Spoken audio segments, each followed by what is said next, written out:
Hello friends, SRH food சேனலின் அன்பான வணக்கம். இங்கே பாருங்கள் ஃப்ரெண்ட்ஸ், இன்றைக்கி அரைச்சி விட்ட காரக்குழம்பு தான் நம்ம ரெடி பண்ண போகிறோம்.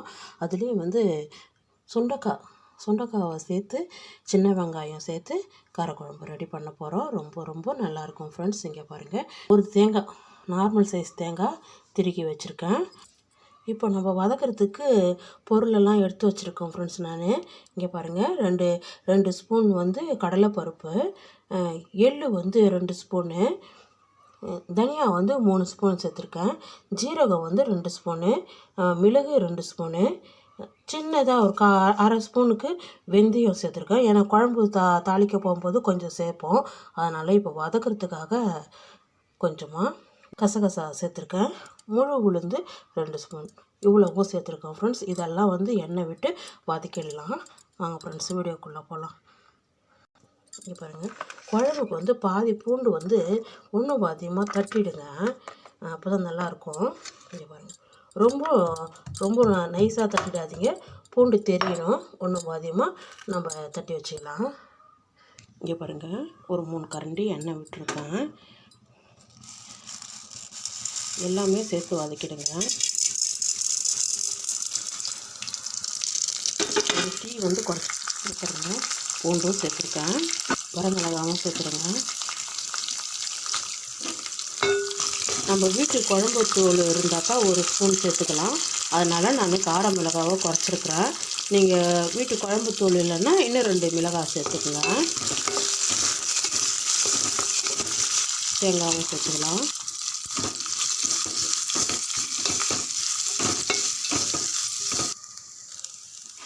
எடுத்து வச்சுக்கிற வெங்காயத்தில் பாதி இதில் சேர்த்துக்குங்க. நல்லா வதக்கி விடுங்க.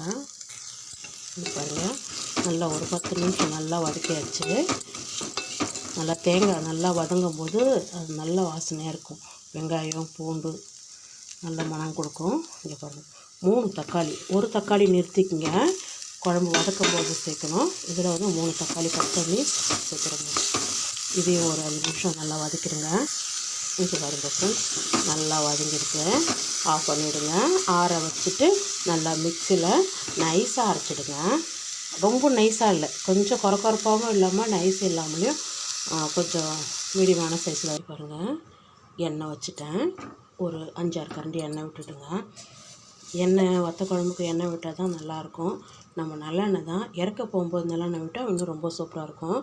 கொஞ்சமாக இங்கே பாருங்கள், கடுகு உளுத்தம்பருப்பு சேர்ந்தது, கொஞ்சமாக வெந்தயம், ஒரு தட்டி வச்சுருந்தோம் இல்லைங்க, எண்ணெய் பார்த்தீங்கன்னா தட்டினோம் இல்லைங்க, கொஞ்சம் பூண்டு சேர்த்து, வடகத்துலேயும் கொஞ்சம் பெருங்காயத்தூளும் இருக்குது, வடகம் அப்படியே சேர்த்துருங்க, உடச்சி சேர்த்துருங்க.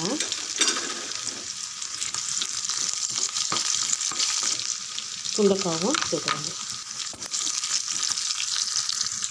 இது சின்ன வெங்காயத்தையும் சேர்த்துருங்க.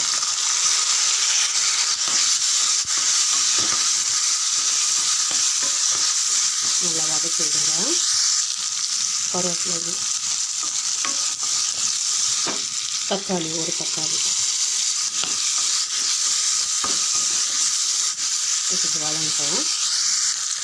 பாருங்கள், மஞ்சள் பொடி ஒரு 1/2 ஸ்பூனு, நம்ம வீட்டு குழம்பு மிளகாத்தூள் 1 ஸ்பூன். ஏன்னா மிளகு சேர்க்குறோம், காஞ்ச மிளகாத்தூள் சேர்க்குறோம், அதனால் தூள் கொஞ்சம் பார்த்து சேர்த்துக்கலாம். காரத்துக்கு புளி கரைசல் அப்படி ஊற்றிடுங்க. இங்கே பாருங்கள், இந்த குழம்புக்கு தகுந்த உப்பு சேர்த்துருங்க. ஒரு 10 நிமிஷம் கொதிக்கிட்டோம். இங்கே பாருங்கள் ஃப்ரெண்ட்ஸ், கொஞ்சம் பெருங்காயத்தூள் சேர்த்துட்டு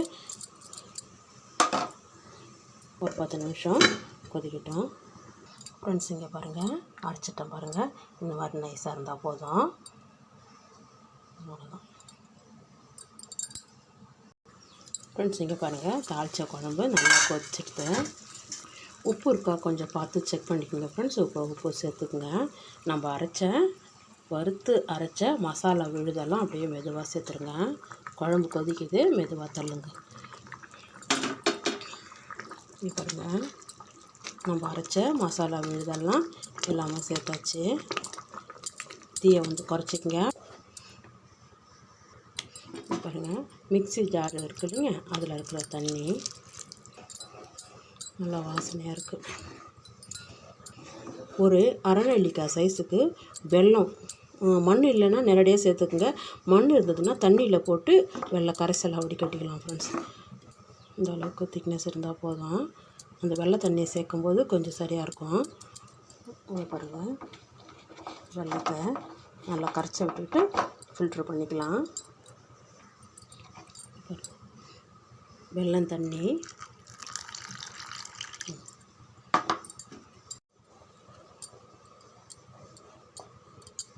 ஒரு 5 நிமிஷம் மூடி போட்டு தீ குறைவாகவே இருக்கட்டும் ஃப்ரெண்ட்ஸ்.